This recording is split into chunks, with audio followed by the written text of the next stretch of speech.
Hi everyone, welcome back to the channel. I'm the GCSE science teacher, and in today's video we're going to be talking about biology, specifically the immune system.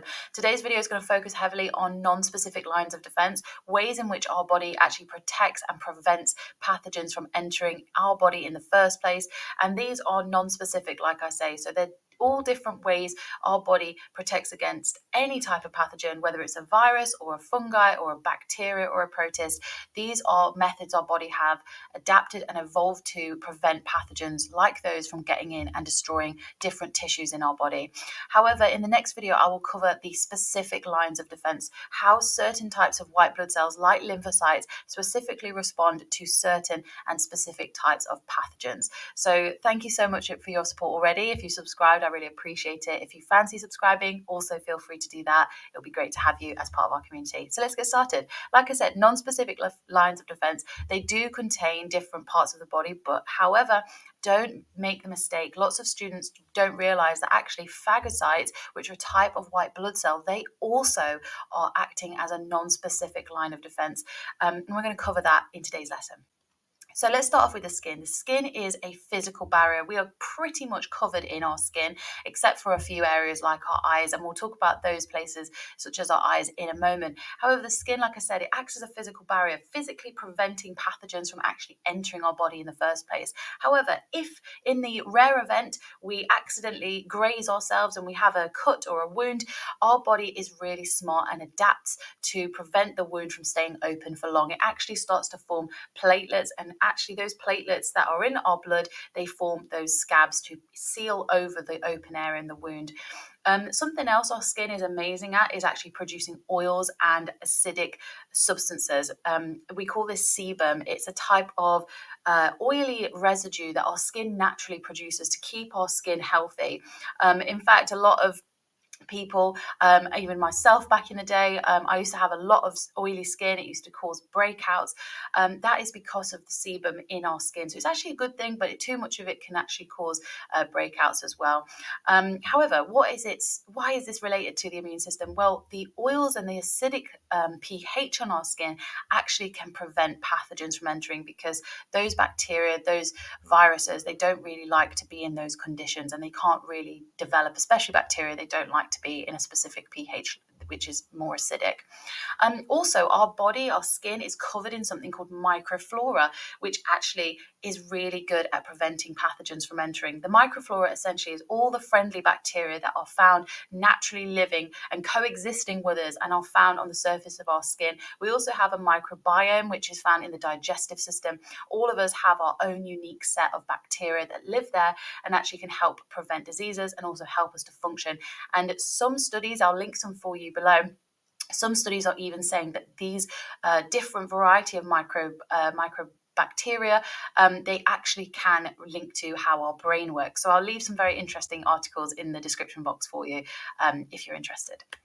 So the respiratory system, what a fantastic place. This is full of life and activity. The respiratory system not only helps us to breathe, it not only allows for gas exchange and excretion of different waste products like carbon dioxide. However, it's fantastic in the fact that it helps with the immune system. Our nose contains lots of little hairs that actually can trap dust, trap pathogens, and prevent them going down into the lower respiratory tract, which could actually cause inflammation and disease.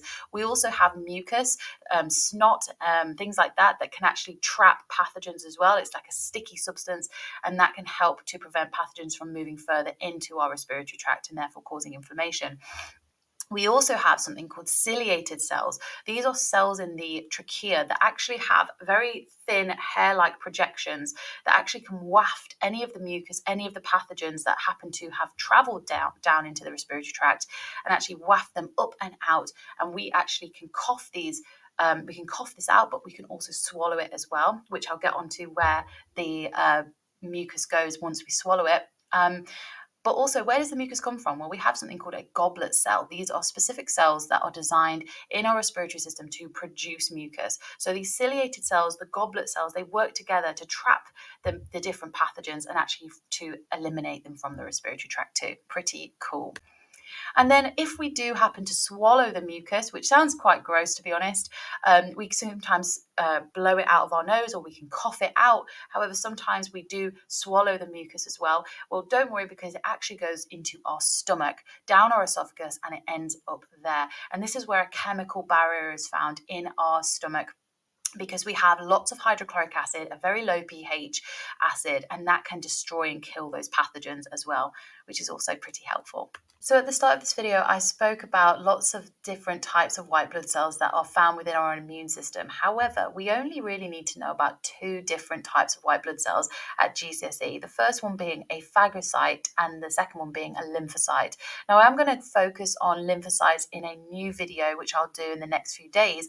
However, phagocytes, they are going to be our main focus today. So phagocytes and lymphocytes, because they are cells, they are able to communicate together, and they do work together kind of like a team to support our body and prevent them from getting diseases. However, phagocytes are the non-specific type of white blood cell, because essentially what they do is they engulf or surround any type of pathogen and destroy it. And this is through a process called phagocytosis. What happens is the lymphocyte will actually release antibodies, and these attach to the pathogen, and they will cause the phagocyte to recognize that pathogen as foreign, or in everyday terms as non-self. Okay, the word foreign just means in biology that it's not part of the human body, or not part of that human body. So even transplants from other people, say an organ transplant, that will sometimes be seen as non-self, which is why a lot of people need immunosuppressant drugs to prevent that rejection. But back in terms of the immune system, the phagocyte will recognize that the pathogen is foreign and will then go to engulf it. It surrounds the entire pathogen and destroys it by releasing enzymes that actually break down that pathogen, so it no longer works as well. Some of these phagocytes as well, interestingly enough, will actually use parts of the pathogen and actually display it on their surface, so other cells can recognize where there are more pathogens. They can actually recognize the shapes, and that's kind of more of an A-level thing, but it's quite interesting that they can actually destroy the pathogen and then display their different parts of the pathogen on their surface. I think that's quite cool. And then also we have our eyes. I mentioned this earlier, but our eyes are one of the most amazing, beautiful creations, I think, on Earth, because the eyes are so, not only are they helpful, they have such great functionality. However, our eyes have evolutionary traits that help us stay safe. If someone was to come close to our eyes, we instantly, involuntarily close them. We also involuntarily produce tears sometimes. Yes, we can cry through emotional responses. However, tears are also activated in a response to any foreign object in our eye, such as pathogens, such as any bacteria that could have entered our eye.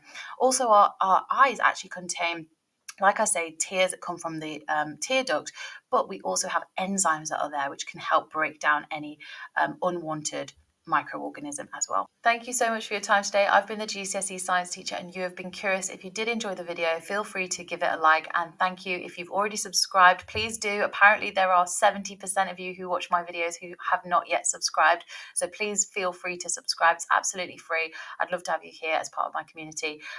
In the meantime, have a great day. If you want more videos from me, you can check out these ones I've linked. You can also find me on my social medias, where I post regularly lots of content with biology, chemistry and physics GCSE as the main focus.